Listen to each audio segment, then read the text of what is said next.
Uma pessoa diz que ela desenvolveu a clareaudiência e que agora que ela ouve, ela precisa distinguir entre o que são vozes de seres desencarnados, o que são vozes de seres de luz e o que é telepatia.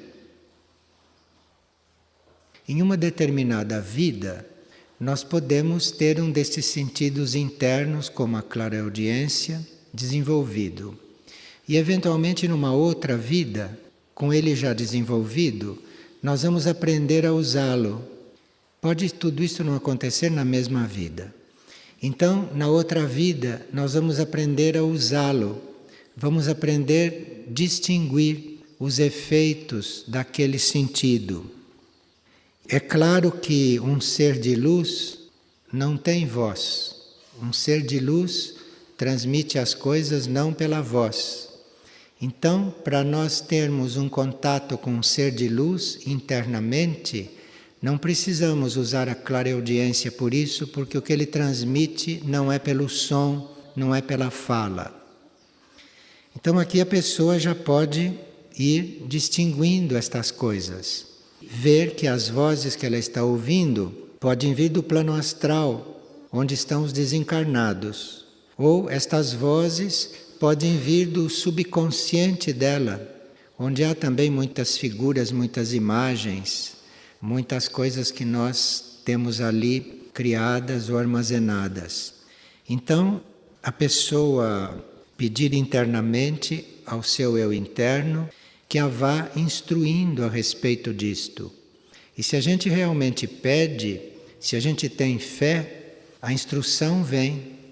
E nós acabamos aprendendo que isto é uma instrução interna que nós recebemos. Agora, quando a gente não deseja ter estes contatos, e quando a gente não rejeita estes contatos, isto é, precisa não desejar e também não rejeitar. Então aqui a gente fica numa situação neutra. E se a gente chegar a não desejar e a não rejeitar quando chegam, 90% desses fenômenos desaparecem. 90% está aí, trazido ou pelo desejo, ou pela rejeição, ou pelo medo. 90% disso está acontecendo por isso. Então, se a pessoa se torna neutra, ela nem deseja e nem rejeita, ela fica como uma espectadora de si, então fica aquilo que é real, eventualmente. Fica aquilo que é essencial e aquilo que diz respeito ao momento dela, ao ciclo evolutivo e de experiências que ela está vivendo. Mas aí é preciso realmente ficar neutra diante do assunto para que esses fenômenos se reduzam ao mínimo indispensável e ao que é real, e aí pedir ajuda ao eu interno para entendê-los.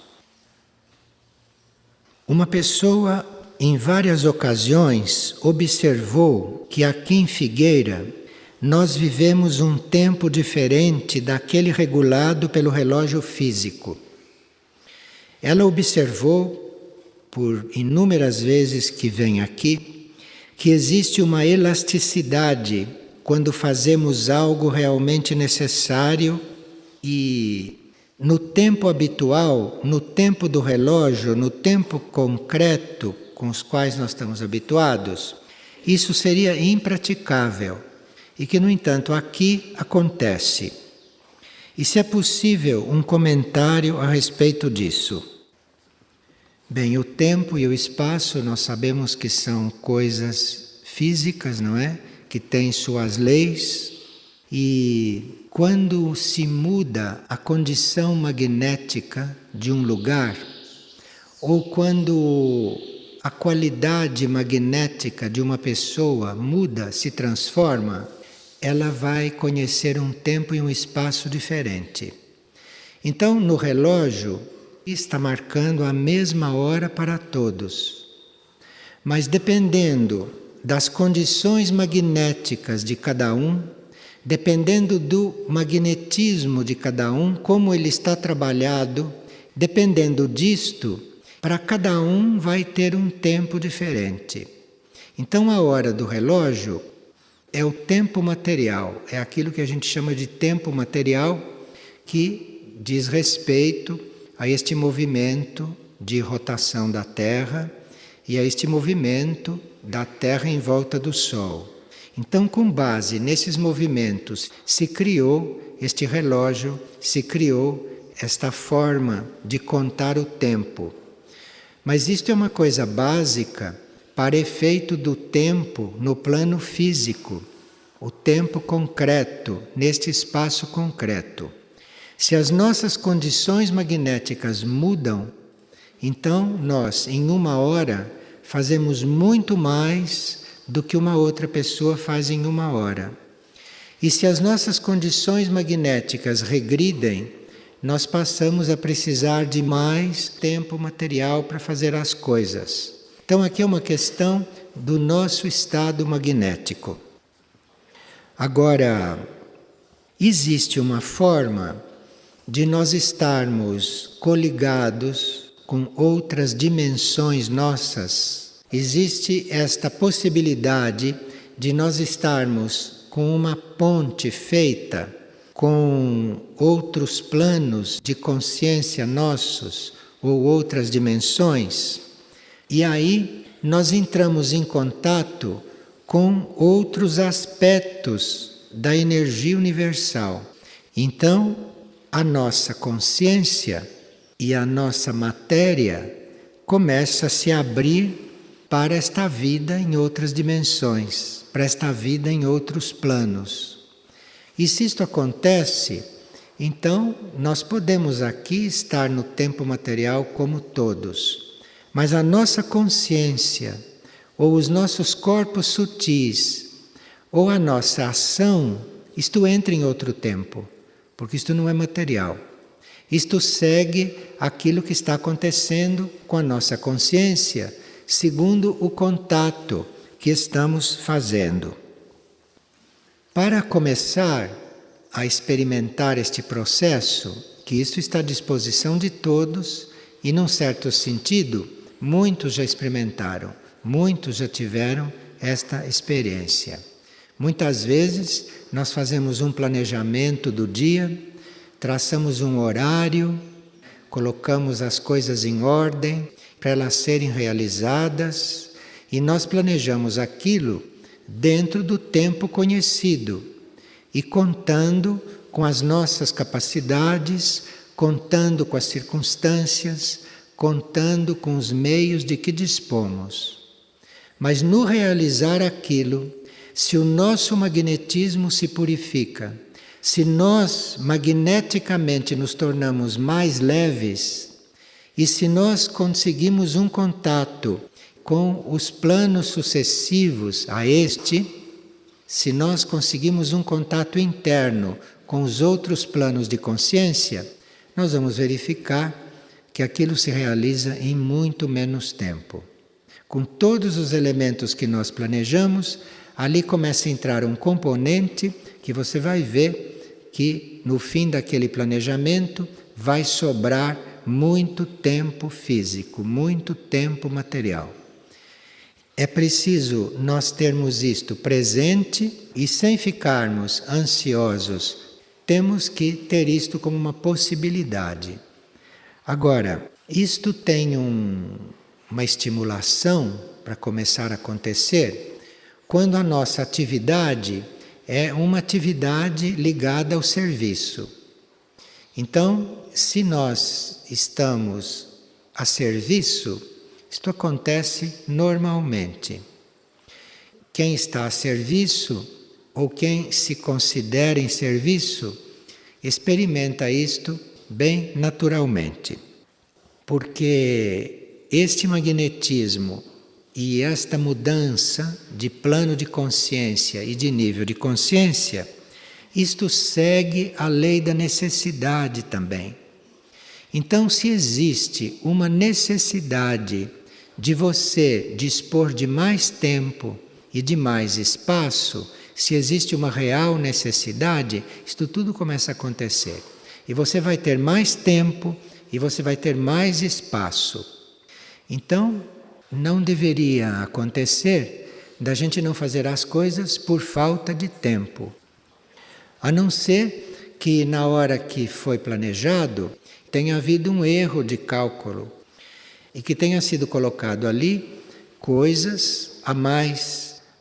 Mas se o planejamento, se a intenção estava dentro de uma realidade, se aquilo era real, fisicamente e espacialmente, a tendência é não faltar tempo, pelo contrário, é sobrar tempo e sobrar espaço também para as coisas acontecerem. Então aqui cada um tem um exercício bem importante para fazer. E aqui em Figueira, como existe uma condição magnética um pouco diferente da condição das cidades de onde as pessoas vêm, a condição magnética aqui é diferente, porque aqui tem muitas plantas, as casas são arejadas, estamos muito expostos ao sol, aqui venta, não há locais abafados. Então aqui existem condições magnéticas, além do que existe nas dimensões intraterrenas e nas dimensões sutis. Então, aqui existem condições magnéticas favoráveis para se fazer esta experiência. Uma pessoa juntou aqui vários xeroques a respeito de educação de crianças. E ela nos envia isto sabendo que aqui nós estamos nos preparando para estar com as crianças de uma forma instrutiva para todos, tanto para as crianças quanto para adultos. Nós agradecemos muito a remessa desses xeroques, mas a gente gostaria de esclarecer que a gente aqui não tem a indicação de que devemos seguir alguma teoria conhecida. Nós não teríamos que recusar as teorias conhecidas e que eventualmente possam ser positivas, mas nós também não estamos nos abrindo a nenhuma teoria conhecida sobre crianças. Não que essas teorias não valham, essas teorias podem ser valiosas, mas quando surge uma teoria, aquilo representa um momento, uma época, uma data, uma condição, um certo tipo de criança, um certo tipo de instrutor. Cada teoria representa tudo isto. Então mudam as condições, aquela teoria pode não ser mais totalmente ajustável, como provavelmente não será. Mas a gente, se entra em contato com alguma teoria, faz o possível para extrair dali aquilo que é positivo, não com a intenção de logo aplicar, mas para ter um dado a mais que pode eventualmente servir. Nesta teoria, por exemplo, que a pessoa apresentou, está se falando de ensino de religião para as crianças. Existem outras teorias que dizem que não se deve nem falar de religião para as crianças, teorias espirituais. Então existe uma forma de haver instrução espiritual na qual nem se pronuncia esta palavra religião quando se fala com as crianças. Não porque não exista esta necessidade do ser se religar com seus níveis superiores, todos têm esta necessidade. Mas a palavra religião já está muito ligada com coisas formais, com coisas terrestres, com processos materiais conhecidos, às vezes muito antigos e desatualizados, da gente fazer estes contatos. Então, embora religiosidade exista, há certas linhas de instrução para a criança nas quais a palavra religião foi abolida, exatamente para não haver mistura com processos que já tiveram o seu tempo e que não dizem mais respeito à época atual. Porque, evidentemente, os seres que estão encarnando hoje devem estar numa outra sintonia magnética, devem estar num outro estado e necessitando de outras coisas. Isto não quer dizer que todas as crianças sejam assim. É só uma parte das crianças que estão mais despertas assim para o novo. Tem uma parte que são seres antigos reencarnados e que ainda têm um processo a cumprir na educação antiga. Então nós temos que estar nestas coisas todas imparciais, muito abertos, muito receptivos, muito flexíveis, porque aí nós vamos ter a coisa mais real de cada momento e para cada indivíduo. E uma pessoa pergunta: por que muitas vezes eu me sinto só e desprotegida? Sempre que nós vivemos muito exteriorizados, que ficamos contando só com as coisas externas e com as situações externas, enfim, quando não nos interiorizamos, quando não buscamos dentro de nós as coisas, com o correr do tempo nós vamos nos sentindo sós. Então vamos precisando de companhias.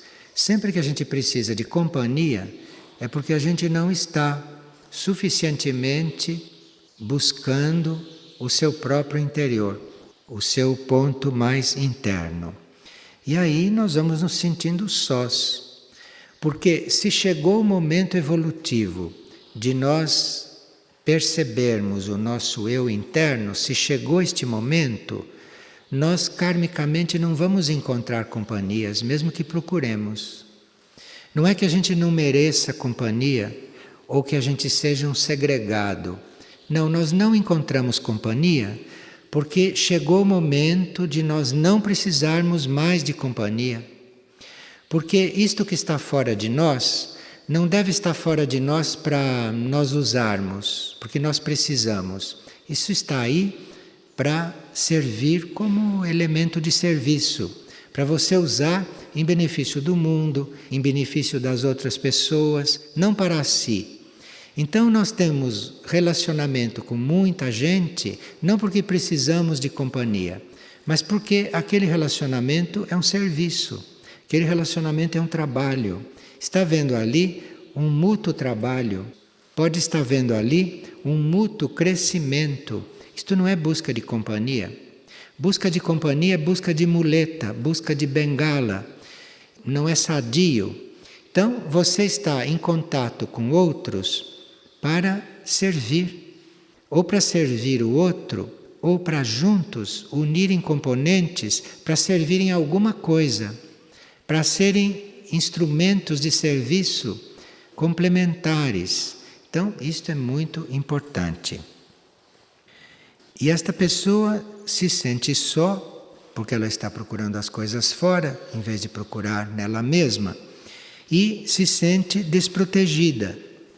Ela se sente desprotegida porque está na hora, no seu momento evolutivo, dela contar com a proteção interna. Então, se ela contar com a proteção interna, ela vai sentir esta proteção em todas as coisas, em todas as circunstâncias. E essa proteção interna se sente concretamente quando reconhecemos esta proteção e quando nos identificamos com este ser interno, quando não temos dúvida de que existe proteção, nós vamos passar pela experiência de passar pelos perigos sem nem perceber que estamos em perigo. Não sei se vocês já experimentaram isto. Vocês nem percebem que ali existe um perigo. Isto é porque você está muito ligado a esta proteção interna que todos nós temos. Outro dia, eu estava me lembrando que um mestre ascensionado disse o seguinte: estes perigos que a gente identifica, que isto são brincadeiras. Porque se nós soubéssemos o perigo que corre o planeta Terra, que nós ficaremos completamente... Quer dizer, o planeta Terra como planeta, no sistema de planetas, os perigos que ele corre por causa das condições dele, se nós tivéssemos consciência disso, teríamos todos esses perigos que reconhecemos como tal, como verdadeiras brincadeiras ou coisas inexistentes. De forma, quando se diz que você confie naquilo que realmente tem valor, que é o mundo interno, que é a parte interna das coisas, está se falando uma realidade muito concreta. Porque os perigos que você reconhece realmente não existem, porque esta proteção interna cuida de tudo isto. O planeta inteiro, a condição dele, isto sim é que merece cuidados.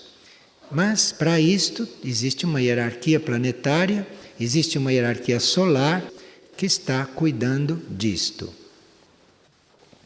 Então, nós nos considerarmos protegidos é muito importante, porque nós fazemos ponte com o que há de melhor nisto tudo que está acontecendo, isto é, com a hierarquia, com as forças desse sistema solar, com as melhores forças que mantêm este planeta, com isto que nós vamos fazendo ponte. Agora, quem põe a sua segurança em coisas daqui, isso está fadado mesmo a se sentir muito desprotegido. E quem põe a própria vida, o próprio preenchimento da vida, quem põe isto na mão de terceiros, isso está fadado a se sentir muito só. Porque o ritmo e o processo humano de hoje, evolução de hoje, evolução mental, não é isto. A evolução mental de hoje já está num outro ponto, já está num outro nível. Então, a nossa segurança é interna. Interna dentro de nós e na vida interna do planeta. E não fora, e não nos outros, e não nas circunstâncias. Muitos se sentem sós porque chegou o momento deles fazerem esta reviravolta, deles mudarem o foco da sua consciência e da sua busca. E se eles não se sentirem sós, eles nunca vão buscar a solução para esta solidão. Eles ficariam sempre distraídos e sempre no nível de todos, dependentes das coisas externas, dependente daquilo que os outros fazem. Isto é uma infelicidade muito grande, porque o que os outros fazem não deve te atingir, não precisa te atingir da forma como atinge. Uma pessoa está muito agradecida porque ela completou 12 anos aqui em Figueira. E ela viu nesses 12 anos uma transformação muito sensível nela. 12 anos é realmente um ciclo muito importante, porque 12 anos é a soma de vários ciclos menores, que são ciclos de 3 anos, ciclos de 4 anos, ou somados com ciclos de 7 anos. Enfim, quando os ciclos passam de 7 anos, eventualmente eles já são uma soma de pequenos ciclos. E que o conjunto desses pequenos ciclos representam uma transformação importante. Então, nós podemos ter no nosso ritmo ciclos de 3 anos, mas eventualmente cada ciclo de 3 anos só vai se completar num ciclo de 9. Então você vive 3 anos, passa por muitas coisas, vive outro ciclo de 3 anos, outro ciclo de 3 anos, aí depois do terceiro ciclo é que você vai entrar na condição do ciclo de 9 anos, que é muito diferente de cada um dos 3. Então nós estamos eventualmente passando por muitos impulsos e estamos reconhecendo. Mas eventualmente percebemos que não acontece nada de importante, de realmente profundo. Está acontecendo. Só que aquele período não era um ciclo completo. Era uma parte de um ciclo. Percebem isto, né? Então, geralmente, nestes ciclos, pequenos e maiores, ou a soma dos pequenos. Normalmente, o que está acontecendo conosco é que nós estamos percebendo que não estamos mais tão identificados com a matéria, com as coisas materiais. Nós vamos percebendo que estamos nos identificando com coisas mais internas, com processos mais internos. Mas isto no início é misturado. Isto no início ainda está muito mesclado com a nossa vida material. Isso está muito mesclado com o nosso ritmo material e kármico, que é outro ritmo, que não vai com a mesma intensidade, não é o mesmo ritmo. Então tem um período de adaptação, isto é, que nós vamos reconhecendo o que acontece conosco por dentro, mas a vida fora e aquilo que nós vivemos fora está em outro ritmo. E nós temos que aprender a conciliar estas coisas. No princípio, conciliar. No princípio, harmonizar estas coisas. Para que o ritmo externo, kármico, material, não impeça o ritmo interno e real. E para que o ritmo interno e real não fique impedindo que o ritmo kármico e que o ritmo material se complete. Então aqui precisa uma certa habilidade no lidar com isto. Esta pessoa, por exemplo, há 12 anos se mudou para cá. Viveu estes 12 anos equilibrando estas duas coisas. Ela viveu equilibrando os seus ritmos externos, as suas necessidades externas e a sua vida interior, o seu mundo interior. E depois de 12 anos, ela não se sente nem de um lado e nem de outro. Ela se sente exatamente no meio destas duas coisas, depois de 12 anos. Então agora, ela vai viver um ciclo equilibrando, mantendo o equilíbrio entre estas duas coisas. E se ela se manter equilibrada, se ela se manter nesse equilíbrio entre todas as coisas externas e kármicas dela e as coisas internas e reais, se ela vai mantendo este equilíbrio, aí num próximo ciclo, algo aí vai se resolver, algo aí vai acontecer, que é inútil prever, é inútil estar conjeturando, mas a chave está em nós vivermos este equilíbrio harmoniosamente, sem conflitos, cuidar de ambas as coisas com bastante harmonia. Aí um outro ciclo vai mostrar o que ele veio fazer. E uma pessoa está perguntando como é que nós ficamos diante da influência em nossa vida das energias negativas das pessoas encarnadas e das pessoas desencarnadas. Nós podemos ficar imunizados das influências negativas dos seres encarnados quando sintonizamos a nossa consciência com os níveis superiores. Então, se nós estivermos sintonizados com os níveis superiores, nós talvez não precisemos nem cogitar de influências negativas que estão em torno, porque o nosso próprio alinhamento nos protege disto e nos coloca numa outra situação. E o mesmo para efeito dos desencarnados. Então, nem os encarnados e nem os desencarnados são responsáveis pelas influências negativas que nós recebemos, porque eles dão o que podem dar. E nós é que somos responsáveis por aquilo que recebemos, por aquilo que assimilamos e por aquilo que aceitamos.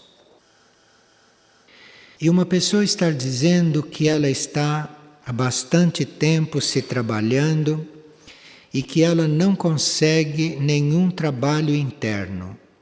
Ou então a consciência dela não percebe o trabalho interno que acontece nela. Só que, diz ela, Tenho muito a caminhar e agradeço a oportunidade de estar aqui, mas como vai ficar isto? Nem sempre nós somos conscientes do trabalho interno que acontece em nós. Normalmente não somos conscientes. Porque se nós fôssemos conscientes do trabalho interno que se acontece em nós, talvez as nossas forças contrárias reagiriam contra isso e criariam obstáculos.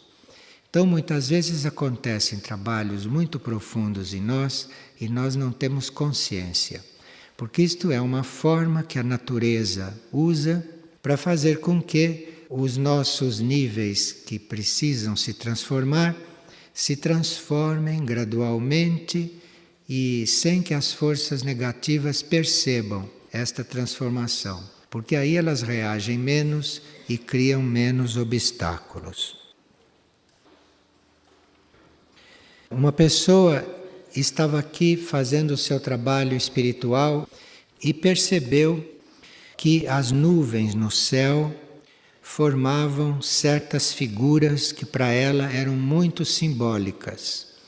E quando ela terminava de reconhecer um símbolo, a mesma nuvem se transformava num outro símbolo aos olhos dela. E ela quis partilhar isto e pergunta se nós poderíamos interpretar estes sinais que ela estava recebendo. Nem sempre estes sinais têm um significado simbólico, mas às vezes, como neste caso, estes sinais se formam e se mostram a nós para nos ajudar a nos voltarmos para as leis imateriais. Então, às vezes, pode haver um sinal no céu para nós, ou um outro tipo de sinal, e aquilo é para nos ajudar a ficarmos atentos e a prestarmos atenção na vida interna, na vida interior, na vida oculta. É muito comum que as naves que não estão na dimensão física, as naves que estão em dimensões internas do espaço e que, portanto, não são visíveis a olho nu, a menos que elas se materializem, é muito comum que estas naves manejem as nuvens e formem com as nuvens sinais para nós.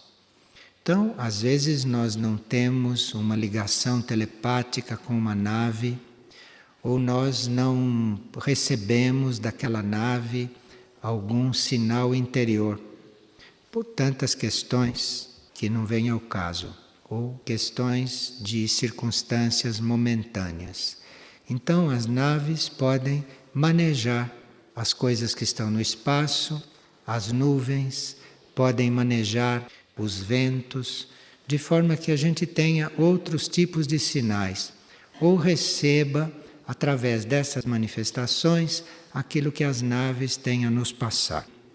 Mas isto tem sempre uma finalidade de nós termos a nossa atenção chamada para uma vida, para um mundo, para uma dimensão ou para um plano de consciência imaterial, que não é este aparente com o qual a gente lida sempre.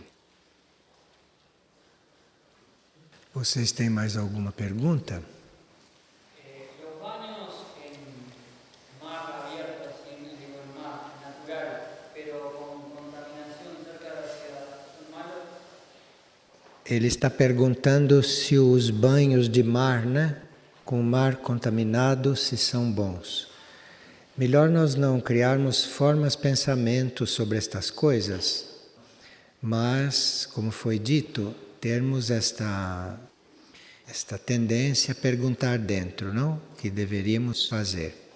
Claro que a contaminação dos mares hoje é bastante pronunciada. Nem podemos imaginar tudo aquilo que isto representa. Mas vamos ter presente que nós todos temos um sistema de transmutação próprio.